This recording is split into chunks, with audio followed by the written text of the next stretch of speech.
Saya memperkenalkan diri dulu karena katanya ada 73 orang peserta yang baru, jadi pasti belum kenal ya sama saya. Saya memperkenalkan diri dulu. Nama saya Jin, saya bergabung Februari 2018 Unity, jadi saya 3,5 tahun di Faras. Ya, saya bergabung Februari 2018 dalam proses yang panjang ya untuk menjadi seorang agen. Karena Faras waktu itu belum umur 1 tahun, jadi saya dengar namanya aja enggak gitu. Pertama kali saya sakit kaki namanya plantar fasciitis, kemudian saya pakai minyak yang lain, dan puji Tuhan tidak sembuh ya, karena ternyata saya tidak menyukai ininya apa namanya budaya di sana begitu. Nah kemudian saya dikasih tahu teman saya bahwa ada minyak namanya Faras. Nah teman saya ini temannya Bu Putri. Jadi teman saya bilang, coba pakai minyak Faras ini buatan teman saya. Bayangkan rasanya itu home industry banget gitu ya, buatan teman saya. Gitu. Jadi saya itu juga, apa benar saya sudah beli apa namanya minyak sebelah itu juga mahal kan begitu, kok nggak sembuh, apa benar gitu. Kemudian saya browsing di YouTube dan saya melihat testimoni kesaksian di sana, ada yang sangat mengharukan, ada yang pertama itu tangannya kena apa itu benda panas kemudian nggak bisa nekuk, kemudian pakai Faras bisa gitu. Akhirnya saya pikir saya coba aja dan ternyata saya sembuh begitu ya. Kemudian saya cari-cari, aduh ini baru sekali kalau saya mau menjalankan bisnis ini sistemnya masih baru, nggak ada semua begitu ya. Tapi karena produknya bagus, saya pikir saya coba nekatin untuk mengerjakan bisnis ini. Dan ternyata bisnis ini luar biasa bagus, berkembang dengan sangat baik, akhirnya punya sistem pendidikan dan sebagainya, sehingga akhirnya saya bisa mencapai peringkat yang sekarang ini gitu ya. Jadi tahun 2018 saya mencapai peringkat 6 kali 5 ya. Waktu itu hadiahnya smartphone, laptop dan HP. Saya dapat 2 set waktu itu. Jadi saya 4 kali setahun. Kemudian pokoknya bulan ke-6 itu income saya sudah sekitar 25 jutaan per bulan. Dari bonus produk, bonus uang, dan promo kompetisi plus eceran gitu ya. Saya hitung-hitung gitu. Segini. Siapa yang mau juga seperti saya? Banyak agen baru ya di sini ya.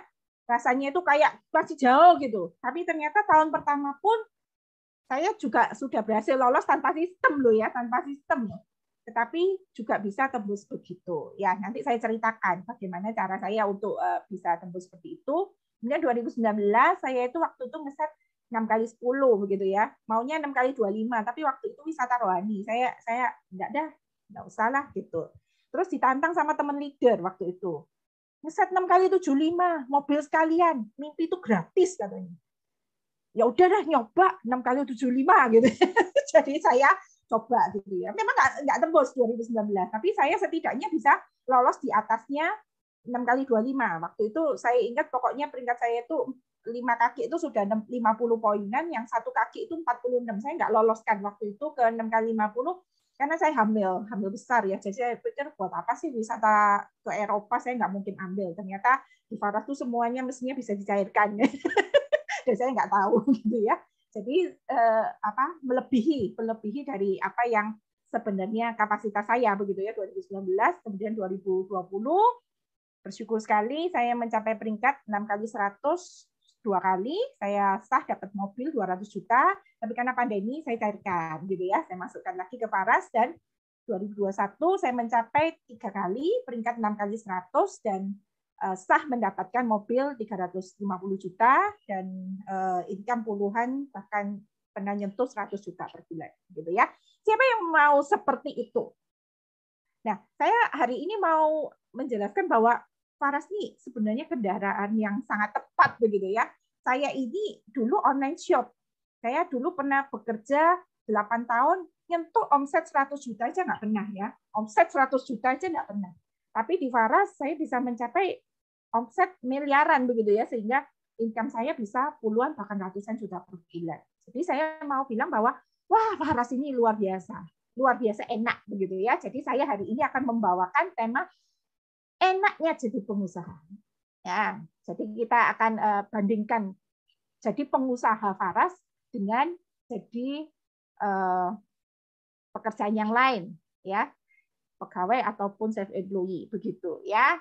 Nanti pada waktu sepanjang materi saya akan punya interaksi, minta Bapak Ibu bisa ikut ini ya, menjawab supaya nggak ngantuk ya. Kemudian Anda bisa siapkan catatan supaya Anda nanti suatu hari bisa menyampaikan materi ini lagi kepada mitra bawah Anda, begitu ya. Oke, saya mulai.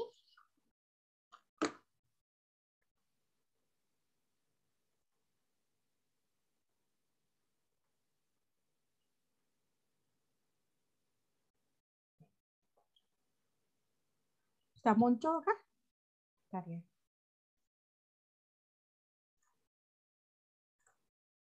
Ada yang aneh.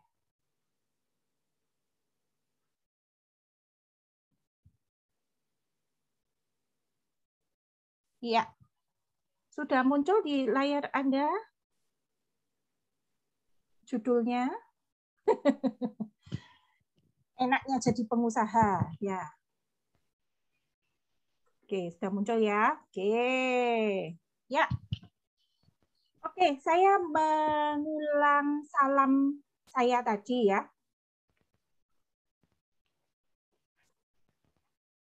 Apa kabar? Nah, itu kalau ada apa kabar, itu jawabannya kita adalah sehat, kaya, bahagia. Nah, siapa yang pertama kali risih mendengarkan salam Farah, salam sehat, kaya, bahagia? Terutama di bagian kata kaya. Ayo, siapa yang merasa risih? Saya sendiri merasa risih ya pertama kali ya. Sehat, kaya, bahagia. Nah, kita lebih suka kata sukses, kata ini ya, yang lain-lain, tapi kaya itu kayak gimana begitu. Nah, saya itu ini ya, dulu punya ayat kesayangan ya. Bunyinya kira-kira kayak gini. Jangan berikan kepadaku kekayaan atau kemiskinan, supaya jangan sampai setelah kaya aku menjadi sombong dan melupakan Tuhanku begitu. Atau ketika aku lapar dan mencuri, nanti aku mencemarkan nama Tuhanku. Jadi berikan saja kepadaku kecukupan. Jadi kaya itu di gambaran saya itu menjadi hedonis gitu ya. Nanti menjadi kacau rumah tangganya, nanti jadi super sibuk dan stres gitu ya. Nah, itu yang akhirnya membuat saya itu dulu nggak kaya-kaya. Kenapa? Karena saya punya mindset yang salah terhadap kata kaya.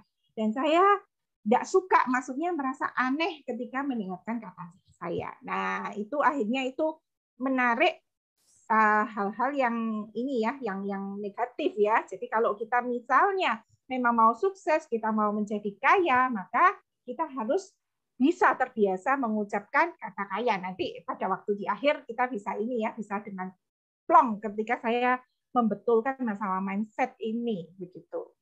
Oke.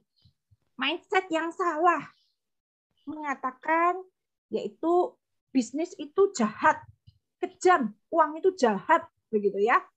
Nah, mungkin ada yang pernah dengar cinta uang itu akar segala kejahatan. Nah, padahal banyak kali kita melihat bahwa kurang uang menjadi akar banyak kejahatan. Bahkan terjadi banyak perceraian, pertengkaran dalam rumah tangga, apalagi pandemi gini, banyak perceraian, banyak bahkan KDRT dan sebagainya. Itu saya membaca sebuah survei memang meningkat tajam pada waktu pandemi. Nah, kalau misalnya kita ini ya, mindset kedua ya, aku tidak tertarik untuk menjadi kaya. Wah, ini ada ya. Nggak usah lah, saya begini aja gitu. Tapi kalau ditanya, misalnya kamu dikasih peluang yang income-nya 50 juta per bulan, mau? Oh ya mau. Gitu.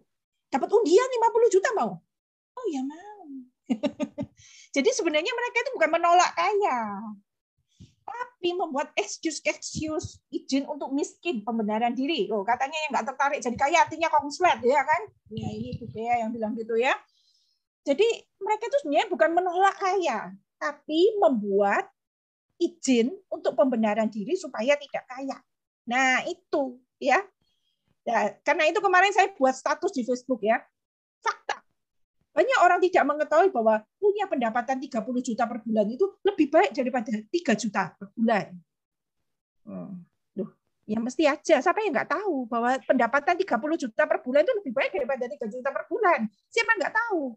Tapi kalau bawah sadar Anda ini menolak kaya, ya nggak jadi kaya begitu. Terus saya baca di Facebook itu banyak ya status yang lagi viral. Tidak apa-apa, miskin asal bahagia, gitu ya. Ada orangnya status gitu. Kemudian ada di bawahnya tulisin komen. Karena itu saya doakan Anda miskin terus supaya menjadi bahagia terus. Dianya marah.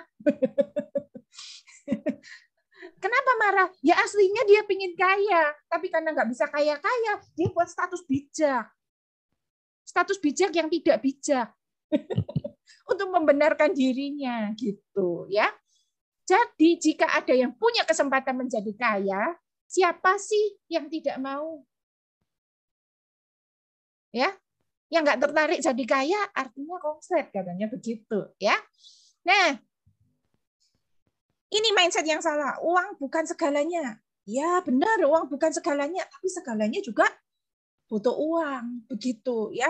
Nah, bagaimana caranya? Pertama kali Anda bisa mempunyai terobosan dalam hidup Anda, yang pertama kali harus dibetulin adalah mindset. Jadi harus punya mindset yang benar. Nah, seorang yang saya membaca buku ini ya, membaca bukunya Robert T. Kiyosaki ini ya, Cash Flow Quadrant. Jadi cerita dia punya ayah miskin, ayah kaya. Itu sebenarnya fiktif ya, tetapi dia menceritakannya dalam bentuk cerita seperti itu. Nah, dia berkata kalau ayah miskin itu selalu bilang kalau uang itu jahat begitu ya, pokoknya yang tadi itu ya, yang mindset yang salah. Sedangkan dia punya ayah kaya yang dia mikir begini, bagaimana caranya ya saya itu nanti bisa fokus ke anak.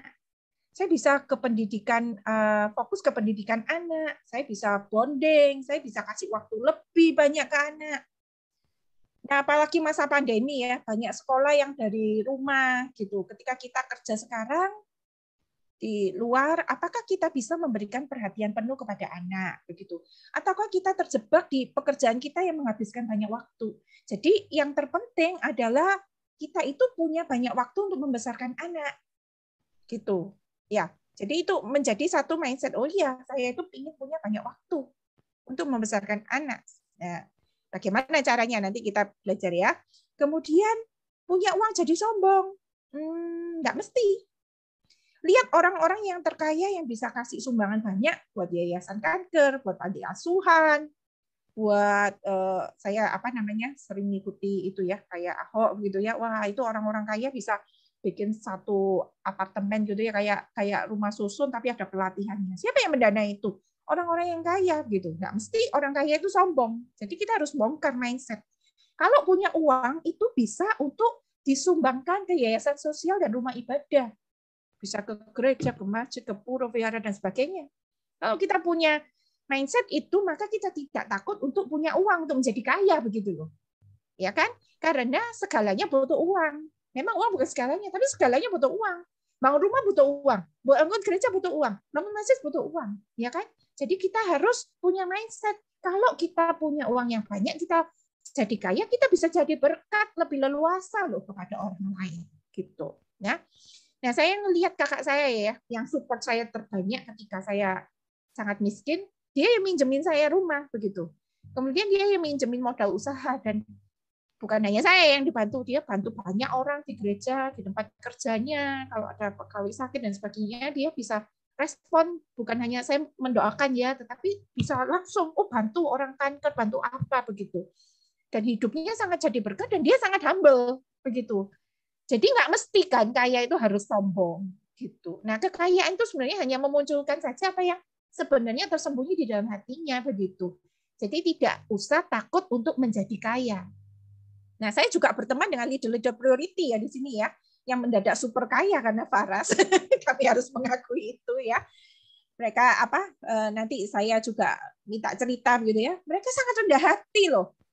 Jadi saya itu belum apa-apa gitu, belum peringkat, mereka juga menerima saya dengan baik, dengan welcome. Jadi mereka itu penuh semangat membantu orang lain menjadi sukses seperti mereka. Saya kecipratan bantuan beberapa kali ya dari mereka, dan itu yang menjadikan saya naik tahap menjadi leader priority. Jadi mereka itu orang yang sangat baik begitu. Nah, ini mindset berikutnya. ketika saya sukses, ketika saya menjadi kaya, saya itu bisa buka lowongan pekerjaan untuk banyak orang. Kita itu bisa kasih pelatihan-pelatihan untuk orang yang nggak punya. Kita itu menjadi cahaya di tengah kegelapan, begitu ya. Pada waktu pandemi kita itu menjadi pengharapan bagi orang-orang gitu loh. Jadi ketika kita menjadi sangat sukses, kita itu bisa menolong banyak orang dengan leluasa begitu. Nah itu jadi jangan ada takut gitu ya, jadi kaya, risih mendengar kata kaya gitu. Nah, jadi kita itu terutama kalau misalnya kita masih nggak mikir buat orang lain, ya setidaknya kita itu punya waktu dan uang untuk pendidikan anak. Kita bisa sekolahkan anak ke luar negeri, kasih yang terbaik, kesehatan. Ya nggak minta ya kalau misalnya orang tua atau mertua kita sakit, kita bisa kasih layanan kesehatan yang terbaik, nomor 1 VVIP begitu ya. Kita bisa kasih rumah buat mereka, kita bisa jalan-jalan bukan hanya ke alun-alun. Ini masa lalu saya ya, kalau dulu itu nggak punya uang, saya jalan-jalannya cari gratisan kan ke alun-alun begitu, ke taman-taman gitu.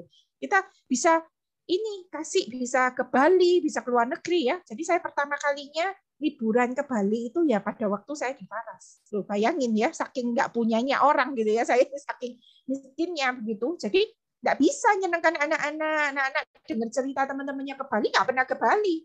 Sejak saya di Faras setahun 3 kali ke Bali ya.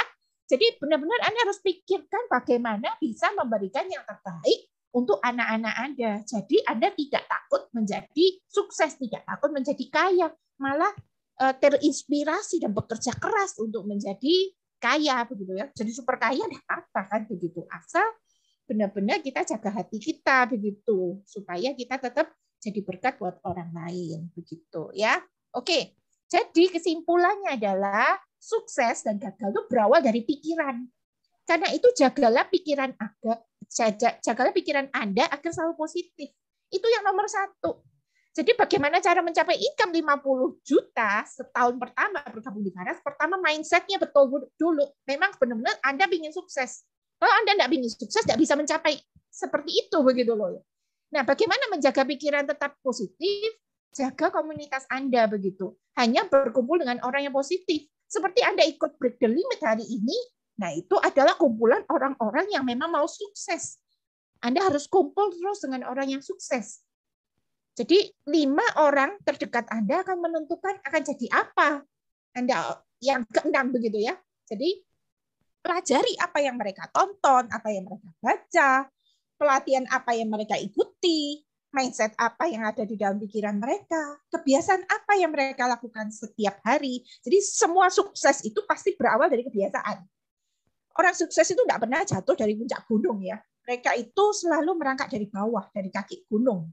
Bahkan ada yang dari lembah, banyak utangnya ya. Kalau dengar ceritanya Pak Pasek itu kan dari bawah, dari utang. Sampai akhirnya bisa bayar utang, bisa beli rumah, dan mencapai income yang sangat besar setiap bulannya. Jadi nggak pernah jatuh dari puncak gunung. Mereka itu dari kebiasaan yang dilakukan setiap hari. Nah, Anda harus perlu tahu kebiasaan apa, dengar apa, belajar apa supaya bisa sukses. Jadi jangan hanya ingin pendapatannya, tetapi belajar kebiasaannya. Karena itu ngobrolnya sama orang sukses supaya tahu kebiasaannya mereka setiap hari seperti apa, gitu ya. Jadi saya katakan 5 orang terdekat Anda akan membentuk Anda, akan menjadi apa Anda. Jadi jika lingkungan kita itu 5N, apa ini 5N ya? Ngomel, ngeluh, ngedumel, nyeyelan, ngegosip gitu ya. Tiap hari, ya Anda akan menjadi orang ke-6 yang 5N itu. Saya ulangi ya. Ngomel, ngeluh, ngedumel, nyeyelan, ngegosip. Jadi kalau Anda kumpulannya gitu, ada apa-apa ngomel. Ini apa pemerintah ini gini ya, waduh seharusnya ada bantuan kita ini pandemi. Ngomel, ngeluh, dumel ya. Jadi kasih tahu apa ya, cari income tambahan, ngeyel gitu ya. Terus gosip, itu orangnya sukses mungkin ini ya maling, ada punya toyol gitu ya. Nah itu kalau misalnya kumpulannya kayak gitu ya nggak bisa maju begitu. Anda harus ganti lingkungan Anda dengan orang-orang yang sukses. Nah, kalau di dunia konvensional, mudah nggak berkenalan dengan orang sukses? Susah, nggak terjangkau gitu ya. Misalnya saya punya orang yang idola saya gitu ya. Misalnya Christina Lee gitu ya. Jadi itu kan saya suka gitu ya ikut. Bagaimana saya bisa masuk lingkarannya dia? Susah kan gitu. Tapi di Faras itu sangat mudah. Anda hanya perlu menarik perhatian mereka di Faras. Loh, gimana caranya? Anda perlu menarik perhatian mereka di Faras. Kalau ada webinar, datang. Komen yang aktif. Semangat tinggi belajar. Jadi dikasih materi apa langsung dikerjakan. Gitu ya. Japri. Wah, tiap hari konsultasi. Bukan konsultasi penyakit ya, tapi tanya, saya sudah melakukan ini dan itu, masih belum berhasil. Apa yang harus dilakukan? Wah, saya punya agen yang konsultasi tiap hari. Nah, itu jadi cepat sekali naiknya ya, cepat jadi leader. Kenapa? Jadi saya tahu, oh dia sudah kerjakan ini, barusan konsultasi lagi. Saya sudah baca buku ini dan ini. Habis itu lanjutannya baca buku apa ya? Itu menarik perhatian kan. Wih, niat. Oh, ini bisa ini. Saya naikkan jadi leader 6 kali 25 bisa ini. Gitu. Kenapa? Menarik perhatian gitu ya. Jadi dia konsultasi rutin. Nanti dikasih tahu sama leadernya. Buat target ya, dikerjakan. Kirim ke saya. Targetnya ini. Wah, menarik kan? Kemudian buat rencana kerja harian dilakukan. Oh, saya nanti melakukan ini. Ada tugas misalnya ya, saya biasa ya bikin gini, ayo merangkum, dikerjakan, dikirim fotonya saya. Wah, ada lomba apa-apa gitu ya, saya bikin lomba presentasi, ikut. Lomba ini ikut, lomba bikin ini ikut. Nah, itu menarik gitu. Jadi benar-benar Anda harus menarik perhatian leader. Caranya tanya ke leader, gitu. Saya sudah melakukan ini, apalagi ya? Saya sudah baca buku ini, apalagi ya? Gitu. Nah, itu cara tercepat menarik perhatian mitra atas atau leader Anda. Jadi mudah sekali untuk mempunyai lingkungan yang sukses kalau di Faras. Kenapa? Karena leader itu selalu cari orang aktif, orang yang mau dibikin sukses. Jadi kalau Anda bisa menarik perhatian leader, wah cepat itu masuk kumpulannya orang sukses. Pelatihan-pelatihan gini, challenge-challenge gini dikejar. Jadi bisa masuk terus ke lingkungannya orang-orang sukses gitu ya. Nah, itu cara mendapatkan 5 orang sukses di lingkar pergaulan Anda, di komunitas Anda gitu ya. Oke. Nah, tapi saya minder gitu ya. Coba perhatikan kalimat ini ya. Jawab di kolom komentar ya. Benar apa enggak pernyataan berikut ini? Butuh pendidikan formal yang bagus untuk bisa sukses. Nah, benar atau tidak benar? Butuh pendidikan formal yang bagus untuk bisa sukses. Kenapa orang sering minder? Tapi saya ini cuma lulusan SD, SMP, SMA, begitu ya. Saya bukan orang yang cerdas. Jadi saya minder kalau mau ngobrol sama leader itu saya minder gitu. Tidak benar. Kebutuhannya attitude. Wah, tidak benar. Oke. Sip ya. Betul semuanya. Tidak benar. Saya punya ijazah perguruan tinggi, iya, saya punya kok ijazah perguruan tinggi. Dan secara jujur saya mengatakan bahwa kebebasan finansial itu tidak ada hubungannya dengan apa yang saya pelajari di perguruan tinggi. Tidak ada hubungannya. Banyak orang sukses itu meninggalkan bangku sekolah tanpa memperoleh ijazah perguruan tinggi. Saya maksudnya gini ya, bukan berarti sekolah itu tidak penting. Tetapi kalau misalnya Anda itu minder karena tidak punya pendidikan formal yang baik, ya saya bilang itu bukan satu-satunya cara untuk menjadi sukses gitu. Banyak orang sukses seperti mungkin Anda kenal Thomas Alva Edison ya, yang dibilang gurunya tidak bisa itu ya, tidak bisa apa-apa, dia keluar kan dari sekolah. Tapi kan dia jadi orang sukses. Bill Gates, pendiri Microsoft, ada Ted Turner, pendiri CNN, ada Steve Jobs, pendiri Apple. Jadi mereka tidak memiliki ijazah perguruan tinggi loh. Pendidikan perguruan tinggi itu penting untuk profesi apa? Tradisional. Yang tradisional, tapi tidak bagi orang-orang ini untuk mendapatkan kekayaan, untuk menjadi sukses, bahkan menjadi super kaya. Jadi tidak harus ya. Nah, satu lagi. Tidak dibutuhkan uang untuk menghasilkan uang. Nah, ini pernyataannya benar atau salah. Tidak dibutuhkan uang untuk menghasilkan uang. Jadi kalau misalnya Anda tidak punya modal yang besar sekali, Anda bisa nggak tetap menghasilkan uang? Nah, bisa enggak ya? Saya kekurangan modal, saya enggak bisa belanja 1P, 2P kayak yang lain, saya enggak bisa ditampilkan di Facebook itu loh. Sudah belanja 1 poin, dapat hadiah ini. Belanja 2 poin. Saya enggak punya modal, jadi saya itu minder. Kalau diajak apa-apa, saya enggak bisa bayar, misalnya begitu ya. Nah, tidak dibutuhkan uang untuk menghasilkan uang. Kalimat ini benar enggak? Bisa.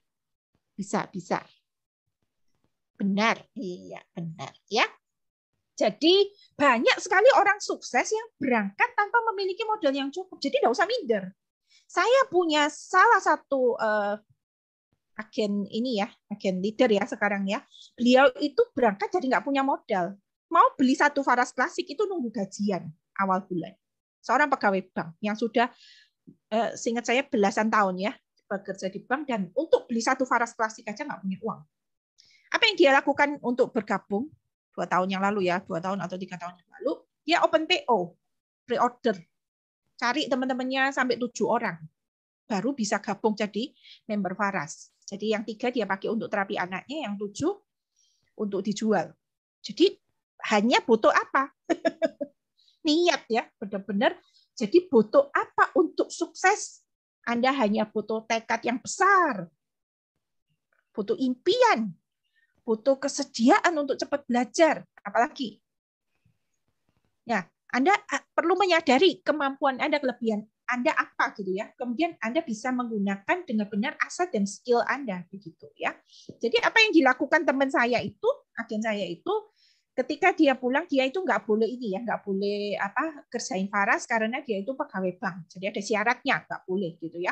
Jadi dia waktu itu pakai akun nama palsu begitu di sosmed, di Facebook dia pakai akun palsu, kemudian dia mulai belajar iklan Facebook supaya dia nggak ketahuan kalau jualan.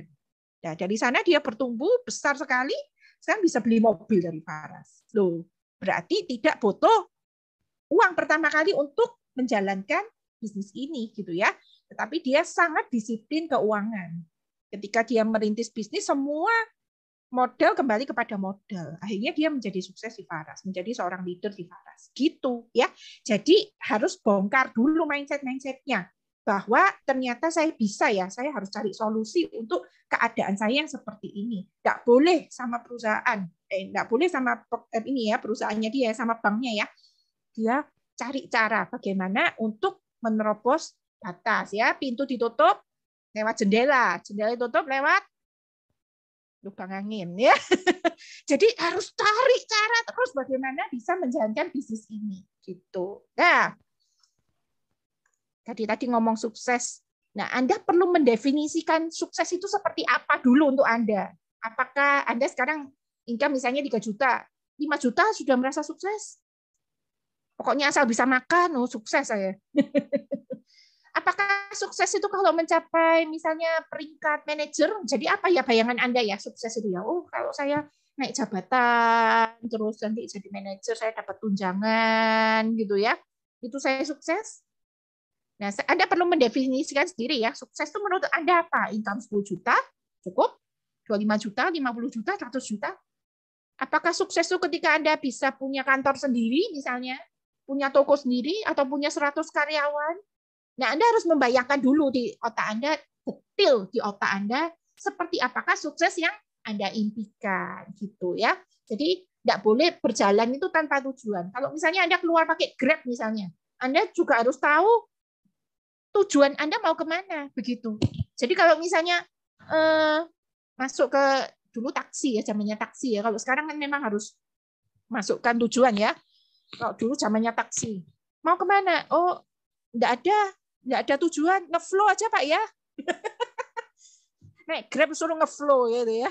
Ya diturunkan Anda nanti ya. Jadi nggak bisa. Anda nggak boleh berangkat tanpa tujuan. Jadi kalau misalnya Anda mau sukses di Faras, mau income 50 juta begitu, Anda harus jelas tuh 50 juta itu Anda capai kapan? 1 tahun, 3 tahun, 5 tahun gitu ya. Nah, kemudian jadi Anda harus punya target 3 tahun, 5 tahun itu mau menjadi seperti apa. Kemudian Anda nanti baru breakdown kecil-kecil. Bulan ini target saya apa. Jadi saya akan melakukan apa saja untuk mencapainya. Nah, sehingga Anda bisa konsultasi kan, bagaimana cara saya mencapainya. Evaluasi berkala. Dikasih masukan nanti sama mitra atas gitu ya. Jadi biarkan mitra atas Anda itu tahu apa target Anda. Saya yakin mereka akan menolong Anda untuk mencapai target Anda kalau Anda itu memang rajin dan niat. Pasti. Wah, semua leader di Faras tuh mesti cari siapa yang niat gitu. Karena kita kan waktunya pendek. Jadi kita harus fokus kepada orang-orang yang memang niat yang sungguh-sungguh begitu ya.